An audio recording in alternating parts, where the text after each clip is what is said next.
All right. What? Since we're getting to like the sort of the end of the show, we have Luka. We can talk about the Mavericks Clippers game, and then or the series, I should say, because the series has been pretty close. And then we can talk about the draft lottery, playoff Paul George if we want. And yeah, and then we could probably maybe we'll end off the show because I did some calls in the studio the other day to a Celtics fan, a Knicks fan, and an overall just NBA fan. So we might end off the show with those, but we'll see what happens. Nonetheless, right now, do we want to talk about that Luka game winner the other day? Finney-Smith to inbound. Back to Doncic. Doncic pulls up, three-pointer. Bang! Bang! It's good! Doncic wins the game at the buzzer! Over Reggie Jackson. I gotta talk about Luka. All right, go ahead. I gotta put it out on the table, man. I love Luka. I have Luka fever. I said this last year. Every time I see him play, he creeps up further and further into my top 10. And you know what? If he's not my favorite player, he almost is. You know what I'm saying? I love watching him play. It's so exciting. He has the cojones of an elephant, and he has the touch of a gazelle. I love it. I'm all for it. I wish he was on the Knicks. Yeah. He came out, and they thought that we remember all the predictions we had. Especially us, everybody. The Clippers and the Lakers are gonna come strong and motorboat their way up. But the Mavericks are coming out, and they're giving them a real run for their money. And Luka is playing with the big boys, something he's never done before. He's keeping up with them. He's keeping up with them. Okay, you're talking about the two best guys on the Mavericks are Porzingis and Luka. Both have zero playoff experience, going up against Kawhi Leonard, who's a 3-time Finals MVP, and Paul George, who also has a good amount of playoff experience. And they're dragging them across the floor. I mean, they don't have an answer for them. The Clippers pulled off 2 games. One of those games, a lot of people would say they didn't deserve. Either way, the series tied at 2. Right. The series tied at 2-2. It has no business being tied at 2-2. But I am rooting for the Mavericks. I don't want to see the Clippers come out of this. I am praying to the basketball gods. And Porzingis is out tonight. There's a game tonight or tomorrow, right? Let me check here real quick. I think Porzingis is out with like a sore groin or whatever. Yeah. So Luka's really going to have to pick up the slack. Either way, I'm excited to see what the kid does. He's one in a million. I've never seen anything like it. You put it better than I ever could have. I mean, his first playoff series doing monumental things. I just want to focus on game 4 for a second, right? When he capped off I believe it was a 43-point triple-double with a double I think it must have been a double rhythm dribble to a step back from deep over Reggie Jackson.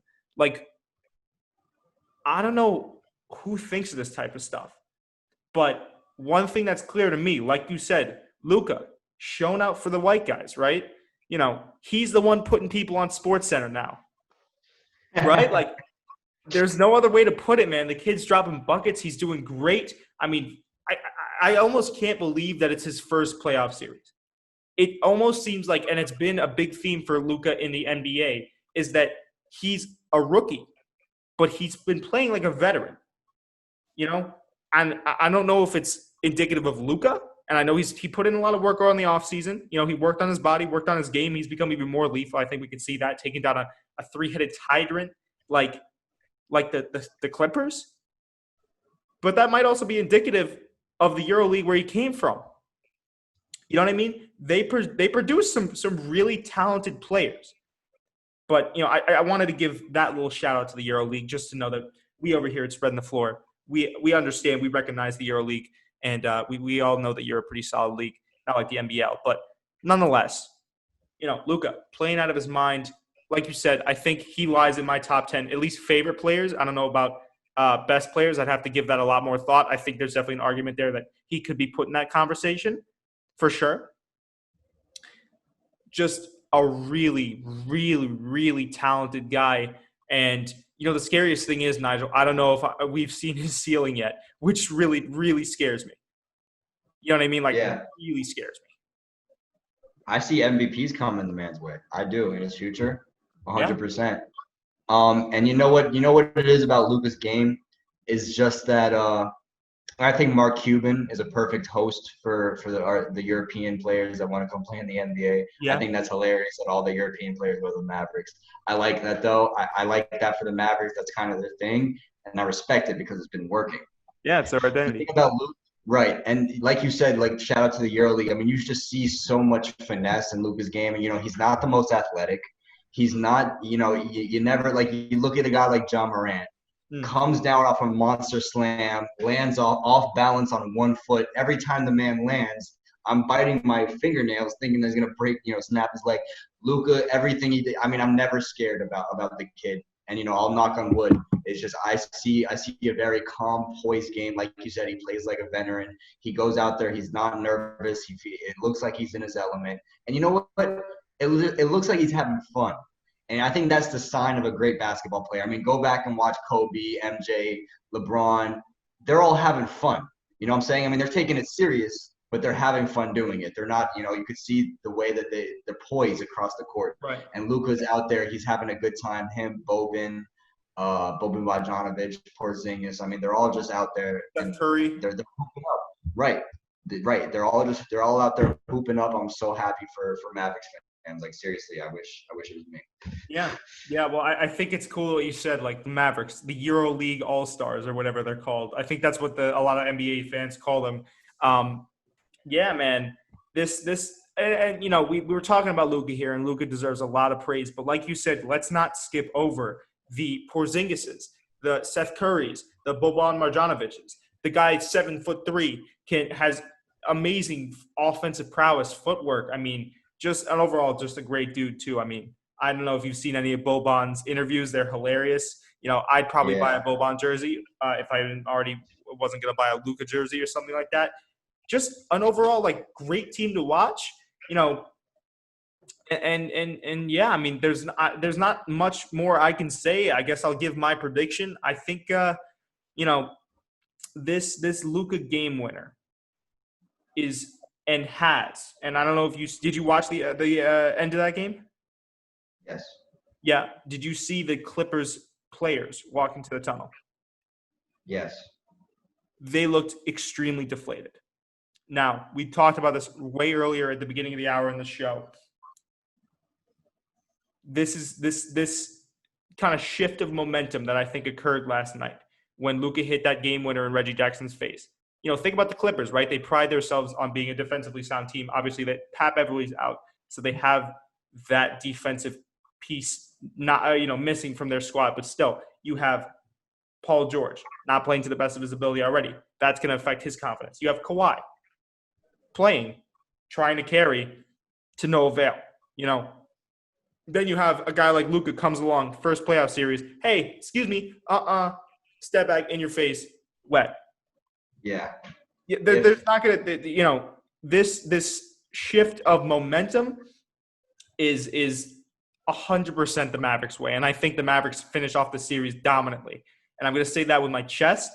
I do believe that to be true. I don't think the Clippers get another game. But boom. Wow.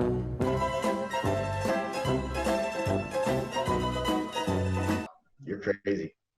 I think that if they can keep Paul George at bay, like they've been doing a great job doing recently, I see Mavericks coming out of the series. And I never thought I'd say that. I thought the Clippers were gonna mop the floor with them, but Kawhi is not, as great as Kawhi is, and I will never deny his greatness. He is not one to, fill up the stat sheet. He's not going to do it. He's not going to come out and drop 45 on a nightly basis. Luka might. Yep. Luka very well might, come out and fill up the stat sheet every night. So Porzingis being out tonight, and of course recording this on a Tuesday. Porzingis being out tonight, obviously not going to go in their favor. I wouldn't be surprised if the Clippers pulled off this game, but if they can keep Paul George where he is, and with the like you said, with the demoralization, I mean that was demoralizing. I think them giving up one game to the Mavericks would be demoralizing. But I mean, a 21-year-old hitting a game winner on a step back three. I mean, they were down by 1 point. No one told Luka to go for the three. He Right. stepped back 5 feet behind the 3-point line and shot that like it was a free throw, and it went in. Oh my gosh! So, like you said, I think that the momentum is 100% Mavericks' favor. However, I do see this series going to a Game 7. Yeah, I mean, listen. I have to have that like incredibly bold take for every episode of the show. That's something we talked about. So that's going to be my bold take. Yeah. I'll play devil's advocate. I do think that it's going to be a competitive series the rest of the series, but just for like fun's sake, I'm going to say that what if, you know what I mean? You remember that meme, like what if we kissed that the Area 51 raid? Like, hey, what if the Mavericks pull out these next 2 games? You know what I mean? What if? Yeah. What if they don't need Porzingis? What if Luka goes insanely wild? Now, I like what you said about his ceiling too, like 40 and 50-point games. I don't think he's at that point yet where he's going to be able to consistently hit that on a nightly basis, but it's coming up soon. It's 100% coming up soon, whether it be next season and he works on his game more in the offseason, or maybe we see a little microcosm in this playoff series. Who knows? But nothing but the best for Luka in the future, man. Such a fun guy to watch, very modest guy. Also, like you said, playing the game like it is just a game. But the other thing I like about Luka, and I do draw comparisons to Michael Jordan, but hold on, everyone's in the. I know for a fact everyone listens to this in their car, and I was like, what do you mean, Cooperman? I don't know if you've ever seen Luka lose a game. He's ripped his jersey open. He throws stuff. The kid's competitive. He likes the game, but he likes winning the game more. So I really just overall, man, Luka, generational talent, the face of the future for the NBA, along with John Morant, Zion, like all these guys. And I do also think that that Mitchell Robinson will at some point bring up the rear for the face of the NBA. That's for you as a Knicks fan, Nigel.